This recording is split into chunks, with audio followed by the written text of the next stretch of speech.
हरे कृष्णा। मैं गौरांग कृष्णदास की आज आपके लिए एक सत्य घटना लेके आई हूँ। ये घटना मुझे एक मुंबई की माता जी हैं जिनका नाम है श्यामा। श्यामा जी जीवन में बहुत ही कृष्णा की भक्ति करने वाली और बहुत प्रेम से इतनी भाग दौड़ वाली जो जिंदगी होती है मुंबई जैसे शहर की, वहां पे वो थी। और फिर भी वो कृष्णा की भक्ति करती थी, अपने परिवार वालों से भी करवाती थी। बड़े ही प्रेम से कृष्णा की सेवा करना, माला जप करना, नाम सिमरन लेना, कृष्णा को हमेशा हर चीज के बीच में माध्यम बना के रखना ही उनका कार्य था और वो करती थी। आज की घटना मुझे सुनकर बिल्कुल आश्चर्य हुआ, क्योंकि ऐसा तो हो ही नहीं सकता कि अगर कोई चीज गुम गया हो और वो मिल जाए। अगर गुम गया हो तो नहीं मिल सकता। आज की घटना है, वो बता रही थी श्यामा जी जो है कि वो तिरुपति बालाजी अपने बेटे और पति के साथ दर्शन करने गई। उनके बेटे का नाम था क्षितिज। वो भी कृष्णा को बहुत प्यार करता था, लेकिन कभी कभी उसके मन में संशय होता था कि क्या सच में कृष्णा सुनते हैं, सच में कृष्णा होते हैं। कभी कभी उसके मन में ऐसा भ्रम होता भी था। लेकिन जो माताजी थी उनको बिल्कुल भी भ्रम नहीं था और वो हमेशा अपने कृष्णा पे पूर्ण रूप से समर्पित रहती थी और बोलती थी जो भी कुछ होता है सब कुछ उनकी मर्जी से होता है और वैसे वो जो करने वाले हैं वो सब अच्छा ही करेंगे। मुंबई से वो तिरुपति बालाजी के लिए उन्होंने तो फ्लाइट पकड़ी। फ्लाइट में गए। घटना कुछ इस प्रकार की हुई कि वो लोग तिरुपति बालाजी में जब फ्लाइट से उतरे और उसके बाद वो अपने होटल गए, वहां से दर्शन किए। दर्शन करके जब नीचे उतरे तो उनके बेटे को वहां का मतलब कि बालाजी के दर्शन करके वो बहुत खुश हुआ उनका बेटा और बोलता है, माँ मेरी इच्छा है कि मैं यहाँ पे अपने बाल भी उतारूं। जबकि उसके मन में ऐसा कोई भाव नहीं था, लेकिन वहां जाके उसके मन में इच्छा हुई, उसने अपने बाल को उतारा और उनको समर्पित किया कि मेरी इच्छा है, मैं करना चाहता हूँ। माता जी और उनके जो पति थे दोनों ही, इन्होंने बेटे के कहने पे आके बेटे ने बाल वहां उनको समर्पित किया कृष्णा को, तिरुपति बालाजी में। और जब वो वहां से नीचे उतरे तो मंदिर में तमाम भीड़ और भीड़ भड़के में दर्शन हुई। बड़े सुंदर दर्शन किए, कृष्णा ने बहुत अच्छे दर्शन दिए, तिरुपति बालाजी ने बहुत अच्छा दर्शन दिया, उनकी व्यवस्थाएं बड़ी अच्छी करी। लेकिन जब वो नीचे उतरते हैं तो देखते हैं कि उनके बेटे ने, जो क्षितिज ने अपने पैंट के जेब में जो उसने मोबाइल रखी थी, मोबाइल चोरी हो गई। मोबाइल चोरी हो गई। बेटे का ही थोड़ा सा मन कृष्णा की तरफ से, बालाजी की तरफ से थोड़ा दुखी हो गया। वो बोला, माँ मैं तो इतने प्रेम से, मैं सोचा था कि सब कुछ कृष्णा अच्छा करते हैं, लेकिन ये क्या, मैंने अपना बाल भी दिया, क्योंकि बच्चा ज्यादा बड़ा नहीं था, मैं अपना बाल भी दे दिया और मेरा मोबाइल भी चोरी हो गया। मैं तो नहीं मानता सच में कोई कृष्णा उष्णा नहीं होते। पर उसकी मैया ने बोला कि नहीं नहीं बेटा, ऐसा नहीं है, कृष्णा कभी गलत नहीं करते, कभी गलत नहीं होगा। उनके पति भी थोड़ा दुखी हुए, क्योंकि भाई मोबाइल था और आज की जरूरत होती है बच्चों की, मोबाइल की होती है, पढ़ाई लिखाई उससे होता है। वो बहुत दुखी हुए कि लोग अब यहाँ आए थे दर्शन करने और मोबाइल किसी ने गायब कर दिया। लेकिन जो माता जी थी उनको विश्वास था कि हमारे संग कुछ गलत नहीं होगा। उन्होंने अपने पति को बोला कि आप आराम से सो जाइए और देखिए कृष्णा जैसा चाहते हैं वैसा ही होगा, जो भी करेंगे अच्छा ही करेंगे।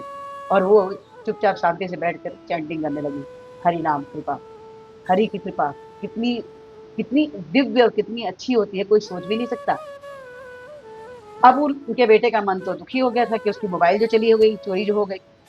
मन ही मन बड़ा दुखी था कि वाह कृष्णा, मैं यहाँ दर्शन करने आया, मेरा मोबाइल चोरी हो गया। पति भी पत्नी के कहने में आकर, माता जी के कहने में आकर वो भी आराम से सो गए। उन्हें था कि मिलेगा मिलेगा, नहीं मिलेगा तो क्या ही कर सकते हैं, चलो कोई बात नहीं। अब लेकिन उनके मन में जरा भी उनको आइडिया नहीं था कि उनको मोबाइल मिल भी सकता है। अब वो मोबाइल उनका किस प्रकार मिला, बात उसी की है। जब वो वहां पर हवाई अड्डे पहुंचे तो उन्होंने वहां पे काउंटर पे, जहां वो टिकट चेकिंग कराने गए, तो उन्होंने वहां पे बोली कि हमारी मोबाइल शायद फ्लाइट में छूट गई थी। तो वहां के जो कर्मचारी थे वो पहले तो माने नहीं, क्यों मानेंगे भाई, अगला झूठ भी बोल सकता है। तो उन्होंने कहा कि नहीं, मेरा मोबाइल छूट गया था, शायद आप चेक कीजिए क्या मोबाइल इस फ्लाइट से मिली है क्या, क्योंकि वो 2 दिन पहले ही वहां से फ्लाइट से उतरे थे। पता चला, कर्मचारी से पूछा गया तो बोले मोबाइल तो मिली है, पर आप पहले रिंग करके देखिए, अगर रिंग जाती है तो हम आपको मोबाइल देंगे, नहीं तो अन्यथा नहीं देंगे। तो क्षितिज के पिताजी ने मोबाइल पे रिंग किया, मोबाइल की घंटी बजी और क्षितिज का मोबाइल वापस मिल गया। मतलब मैया ने जो, श्यामा जी ने जो विश्वास, मैया ने जो विश्वास रखा था कृष्णा पे, कृष्णा कभी विश्वास नहीं तोड़ते, कभी नहीं, कभी नहीं। उनका पुत्र के मन में शंका हो गई थी कि फिर अब मोबाइल चोरी हो गया, पता नहीं कृष्णा ने ऐसा क्यों किया। ये छोटी-छोटी घटनाएँ जब जीवन में होती हैं, तो हमें हमारी भक्ति को और दृढ़ करने के लिए ये सब घटनाएँ होती हैं। कि हम कई बार कृष्णा परीक्षा लेते हैं कि अब आप क्या करने वाले हैं? क्या आप मुझे याद रखोगे या भूल जाओगे? आपका विश्वास रहेगा या डगमगा जाएगा? आप छोड़ तो नहीं जाओगे? भक्ति से हट तो नहीं जाओगे? बात ऐसी होती है कि जब हमारा अटूट विश्वास होता है कृष्ण पर, जब हम अटूट विश्वास करते हैं, तो हमारे जीवन में कृष्णा हर क्षण, हर पल हमारे साथ होते हैं। अपने होने का वो आभास हमेशा स्वतः कराते हैं, हमेशा कराते हैं, निरंतर कराते हैं। लेकिन हर बार हमें विश्वास, स्थिति चाहे जो भी क्यों ना हो, कैसी भी हो, गड़बड़ भी स्थिति है तो ये कभी नहीं सोचना चाहिए कि इसमें मेरा कुछ अहित होगा, क्योंकि अहित में भी हमारा कहीं ना कहीं से हित छुपा होता है, जो उस समय हमें अपनी नजरों से नहीं दिखाई देता।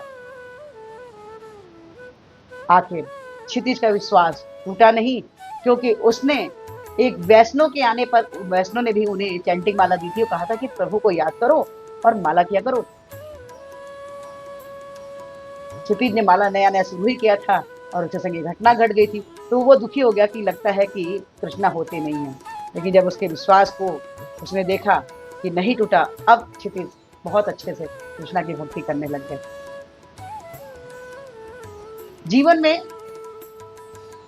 हमेशा हमेशा हमेशा हमें दृढ़ता पूर्वक भक्ति करने के लिए अपने विश्वास को कभी भी डगमगाने नहीं देना चाहिए, परिस्थिति से कभी भी समझौता नहीं करना चाहिए। हमेशा ये जानना चाहिए कि जब हमारे जो प्रभु कर रहे हैं वो सब कुछ बेस्ट ही कर रहे हैं, और अगर कुछ गड़बड़ भी हुआ तो भी उसके गर्भ में कुछ अच्छा ही लिखा होगा। मान लीजिए अगर कहीं क्षितिज की मोबाइल न मिली होती, लेकिन ऐसा हुआ नहीं। कृष्णा ने कृपा की कि उनका फ्लाइट के अंदर में मोबाइल मिल गया, जबकि उनको ये अंदेशा था कि कहीं हमारा मोबाइल ऊपर मंदिर में ही कहीं चोरी ना हो गया। फ्लाइट में मिल गया। अब मान लीजिए अगर चोरी हो गई होती और क्षितिज का विश्वास ये होता, तो क्योंकि तो अभी बच्चा था, लेकिन मैया ने उसको समझाया कि नहीं, विश्वास रखो, गड़बड़ नहीं होगा, और गड़बड़ नहीं हुआ। लेकिन अगर चोरी भी हो गई होती तो भी उसमें कुछ ना कुछ क्षितिज की अच्छाई छुपी होती। वो अपने आगे भविष्य के लिए कुछ अच्छा ही कृष्णा ने उसके प्लान किया होगा, ऐसा। ये छोटी सी घटना आपको कैसी लगी? अगर अच्छी लगी हो तो प्लीज लाइक कीजिए, शेयर कीजिए, सब्सक्राइब कीजिए, और इस वीडियो को सुनने के विनम्र प्रार्थना है कि हमारे पूर्ति चर्च के बाद हमें हरे कृष्ण महामंत्र जपने के लिए बोले थे, जो कुछ इस प्रकार से है: हरे कृष्ण कृष्ण कृष्ण हरे हरे, हरे राम राम राम हरे हरे। तो हरे कृष्ण महामंत्र जपिए और कृष्णा के हेतु कृपा के पात्र बन जाइए। प्लीज प्लीज प्लीज आज से एक माला जपना सुन के अच्छा लगा तो 2 से 4, 4 से 6, 6 से 8, 8 से 16, जैसे 16 माला पे आते हैं कृष्णा के हेतु की कृपा, यानी विशेष कृपा होनी चालू हो जाती है। तो प्लीज आज से ही माला करना चालू कीजिए। हरे कृष्णा, राधे राधे।